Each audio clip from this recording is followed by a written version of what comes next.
Well, I'm here with Mr. Phil Bolton at Moonah Links Golf Course, the original home for the Australian Golf Union, wasn't it, for Australia? Yeah, Golf Australia. Golf Australia. And you're the head teaching professional here? At the Moonah Links Golf Academy, yes. At the Moonah Links Golf Academy. Now, you've got a fantastic facility there. It was initially designed for the Australian Institute of Sport. Correct. And they were here for a number of years. And that's your home. Yes, and I love it. It's great coming here every day. It's a really great place to be. It really is. Home away from home. Indeed. Anyway, we're out here on the main course. What do they call this course? The open course. This is because they had the Australian Open here. Yeah, and that's why it's Peter Thompson named it that way. It was built specifically for the Australian Open, and it's got that Thompson signature for sure with the fairway bunkers, and you really have to think your way around this golf course because there are a lot of bunkers out here, and unless you really have some aim points when you stand up on a tee and know where you're going to, those bunkers are very deep. Yeah. And they're very penal, and a lot of the times here it's go out sideways or even backwards. Yep. So we have our aim points here. We pick our yardage on this particular hole here. I aim up, it's 446 metres long. The fairway bunkers are very inviting and say come over this way to take a shortcut, but into this wind today I prefer to hit up the last house there on the left as the bush just to the right of that, and I certainly aim it there all the time because even if it goes in the light rough here, it gives me a terrific angle from the next shot into the throat of the next hole. So this course really, it's all about strategy, and you're going to help us get our way around here today. Well, that's the idea. If you can get your way around this course without going into fairway bunkers, you really are going to keep your score down. There's no doubt about that. You'll have a much lower score rather than going in those fairway bunkers. Well, Phil, you lead us off, mate. Thank you, Peter. I'll follow your lead.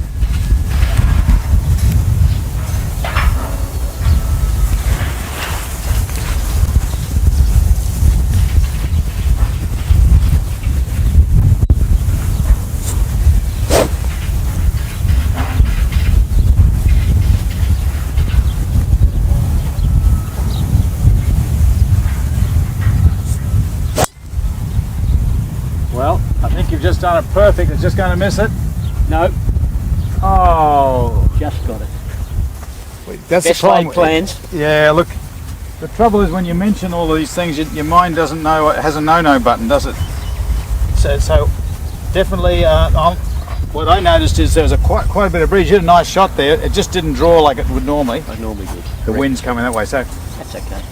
it's okay. I'm going to go a little bit further left. I'm going to take your idea on.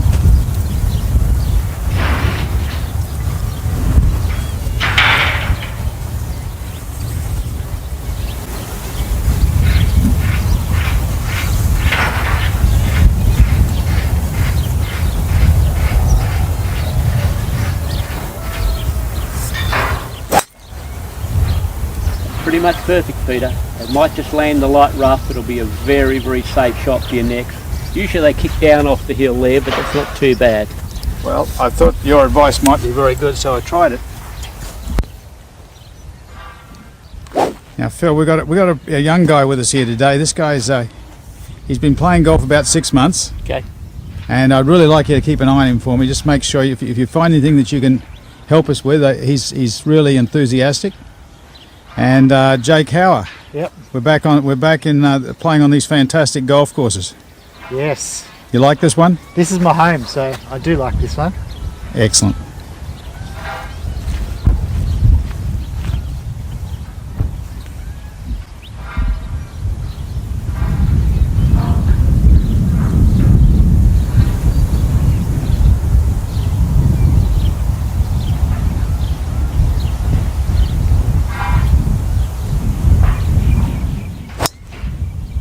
Wow. Mate, look how far he hits that, Phil. Hey, how would you like to hit it like that, eh? I think I might have to adjust the lines I give him, Peter. I think I might give him a little bit tighter lines. I think he goes across that bunker with High ease. power, he can go straight over the top. I've no doubt about that at all. Anyway, it's 6 months. He's a 6-month-old golfer. He's a baby golfer. He is, and that's what happens. They start young and they're fresh and they hit it miles, and all we're going to do is straighten them up. When they've got that power, it's great.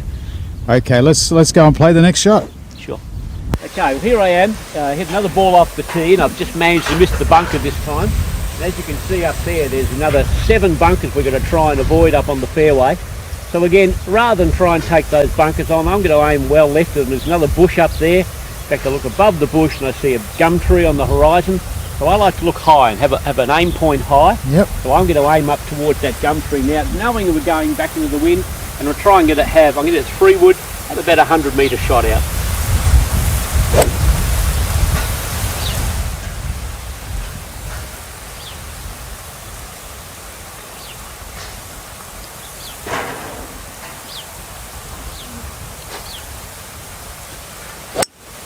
Super shot, mate. That's position A. That was. I like to do that one. Just takes the bunkers completely out of play and allows you to set up on the hole, have a clear shot in from a third shot. Tell you what, it's a great hole, isn't it? Yeah, it's got everything. It's the third shot in, the green set up there. Overall it's a really nice par 5. And it's usually played into prevailing southerly wind where we're going to today. So it's not an easy hole, but it's a hole, if you think about the hole, you can actually make your birdie, certainly your par, just by positional play. Very good. Well, Jake, I tell you what, you ran through the fairway up into the rough here and you got your hybrid. I'd really like Phil to maybe give you some strategy or advice as to what sort of shot to play here, because it's important, isn't it? Otherwise you can make a big number. Yeah, I think in this particular case, because the rough's fairly wispy there, it's not going to affect the club coming into the ball that much.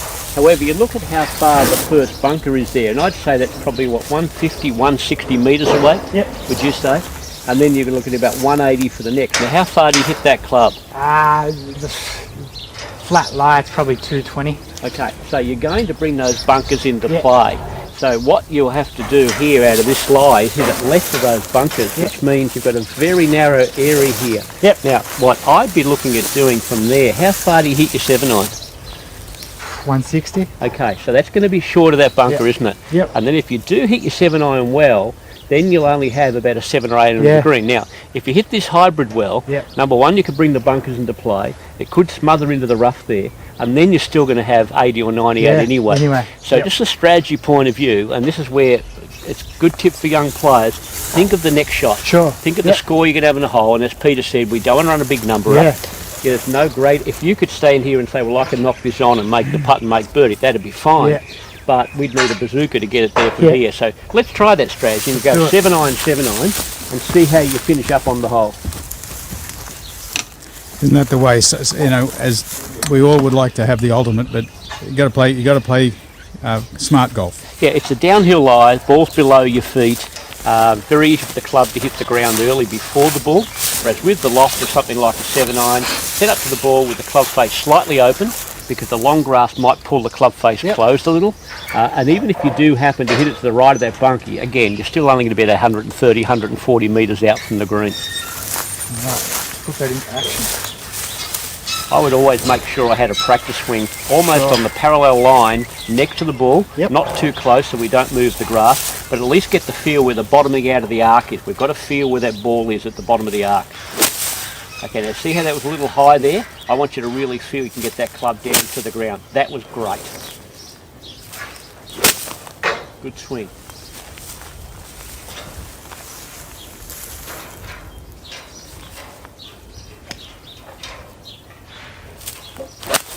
That's a terrific golf shot. How good a shot is that? Hey? Really good strategy. Terrific shot. And that would have been just short of the bunker. Perfect. Great shot. Beautiful. Well played. Very well done.